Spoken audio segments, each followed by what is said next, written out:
The government of Canada has recently made some very big changes to Express Entry's occupation-based categories. In this video, we are going to talk about the educators category specifically. Before we get started, my name is Parashar. I'm a regulated Canadian immigration consultant. My call scheduling link and contact information are on this video. If you have any immigration questions, please schedule a paid consultation call or reach out to my team via email or text message if you want to inquire about our paid immigration services. Now let's get started with the video. So recently, Canada announced some very big changes to Express Entry's occupation-based categories. So now there are 6 categories: French, STEM, agriculture, trades, healthcare and social services, and a new category called educators or education-based occupations. We're going to talk about the last education occupation in this video, and I've made separate videos for all the other categories as well. So this new category contains 6 new education related occupations. They are early childhood educators, kindergarten and primary elementary school teachers, elementary and secondary school teachers, and educators of persons with disabilities. So the NOC, these 5 jobs have 5 NOCs which have been published. If you have work experience in any one of these 5 NOC categories, then you are most likely eligible for the educators category draw. So the next question is, how do you become eligible for this category? So there are 2 steps to this. Step number 1 is you have to become eligible for Express Entry itself. That's a separate eligibility.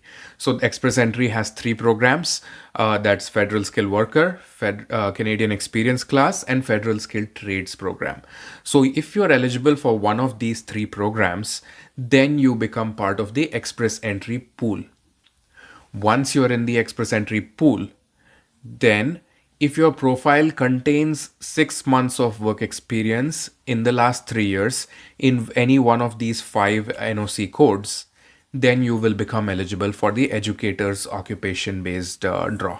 So step 1, check your eligibility for Express Entry itself. Step 2, once you are part of Express Entry, make sure you indicate that you have at least 6 months of work experience in any one or more of these 5 occupations. This educator's work experience in the last 3 years, it does not have to be your primary occupation. It does not even have to be your current occupation. So for example, in 2 years ago, you worked as a kindergarten teacher, but currently you're working as a sales and marketing rep or an admin assistant or any other job.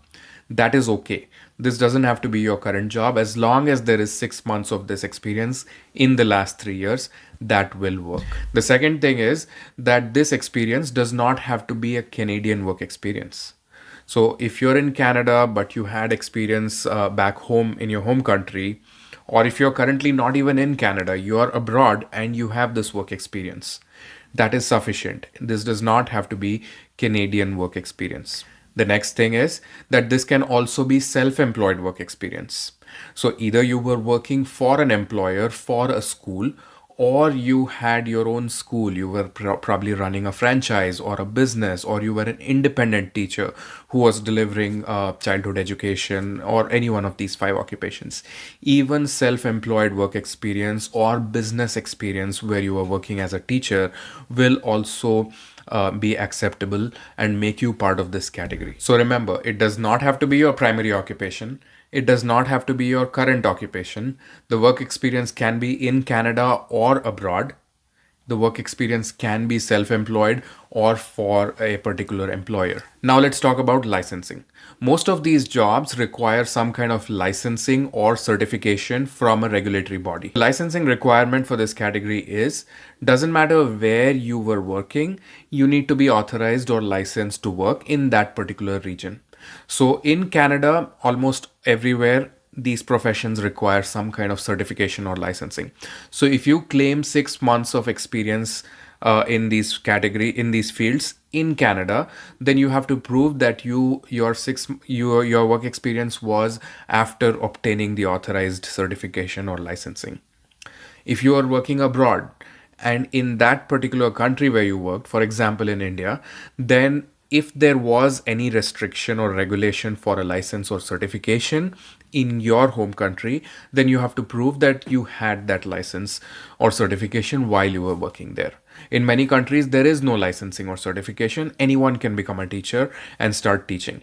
So that is okay. If there was no such requirement in your home country, then that's perfectly okay. You can just show your experience. But in your home country, if there was a government regulation like that, then your experience should have been after obtaining that letter only, after obtaining that certification or license only. What about invitation rounds and scores? Obviously, the category was just announced, so there hasn't been any educators draw yet. We'll have to wait and watch once the draw happens. What are the cutoff scores? What are the number of invites and so on? But my guess is that one, these draws will not be very large sized and they will not be very frequent. There will be a few draws once in a while and they will be quite small. We're not going to see 5,000, 6,000 teachers being invited. We'll see small draws, very targeted draws, once in several months. And the cutoff scores will obviously be lower than the CEC category. So I would expect in the 450 to 470 range, but really we'll have to wait and watch how this goes. We have no idea right now how this will go. So if you're a person with education experience, either currently or in the past, this is an excellent opportunity for you to grab a permanent residence invitation to apply. At our immigration firm, we help lots of applicants file express entry profiles and applications. We are quite experienced in that. So if you have an immigration application, please reach out to us. We'll be happy to help you with our paid immigration services. My contact information is here. Please book a paid consultation call if you have questions. And like, share, and subscribe to this channel for latest Canadian immigration updates.